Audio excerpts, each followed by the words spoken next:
क्यों फिर से सवालों के घेरे में है मोदी सरकार की विदेश नीति? गाजा पर भारत का रुख अब राजनीतिक बहस का बड़ा मुद्दा कैसे बन गया?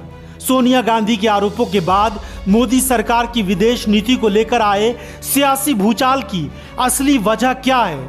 जब कई देशों ने फलस्तीनी राष्ट्र को मान्यता दी है और इजराइल के साथ अपने संबंधों की समीक्षा शुरू कर दी है, भारत ऐसे समय में चुप्पी साधे हुए है। जब दुनिया का बड़ा हिस्सा गाजा में हो रहे घटनाओं पर खुलकर अपनी राय रख रहा है, तो ऐसे समय में भारत को अपने ऐतिहासिक मित्र देशों और फलस्तीनी लोगों के समर्थन में आवाज उठानी चाहिए।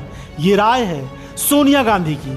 गाजा में जारी जंग के माहौल के बीच मासूमों की मौत गहराता मानवीय संकट दुनिया भर के देशों के लिए चिंता का विषय बना है, तो अब अपने देश में भी इस पर नई बहस छिड़ गई है।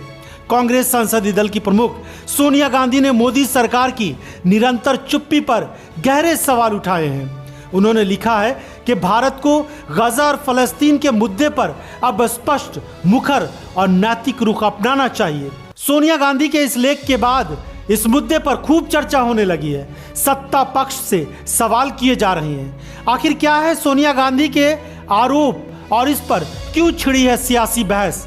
अंग्रेजी अखबार में लिखे अपने लेख में सोनिया गांधी ने केंद्र सरकार की निरंतर चुप्पी पर सवाल उठाते हुए कहा है कि भारत को फलस्तीनियों के समर्थन में स्पष्ट और मुखर रुख अपनाना चाहिए।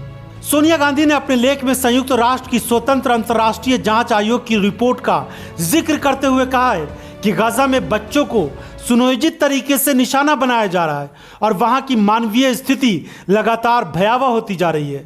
उन्होंने कहा है कि हजारों बच्चों की मौत हो चुकी है, जबकि बड़ी संख्या में बच्चे घायल या स्थायी रूप से दिव्यांग हो गए हैं। गाजा के अधिकांश स्कूल और स्वास्थ्य सुविधाएं तबाह हो चुकी हैं। महिलाओं और बच्चों पर इसका सबसे ज्यादा असर पड़ा है। सोनिया गांधी के मुताबिक ये रिपोर्ट पढ़ना बेहद पीड़ादायक है और ये गाजा में जारी मानवीय संकट की भयावह तस्वीर पेश करती है। सोनिया गांधी ने आरोप लगाया कि मोदी सरकार की विदेश नीति स्पष्ट नहीं है। उन्होंने कहा कि भारत को गाजा और वेस्ट बैंक की स्थिति पर वैश्विक जनमत के अनुरूप स्पष्ट रुख अपनाना चाहिए। क्या आप सोनिया गांधी के इस लेख से सहमत हैं? तो कमेंट बॉक्स में यस लिखें।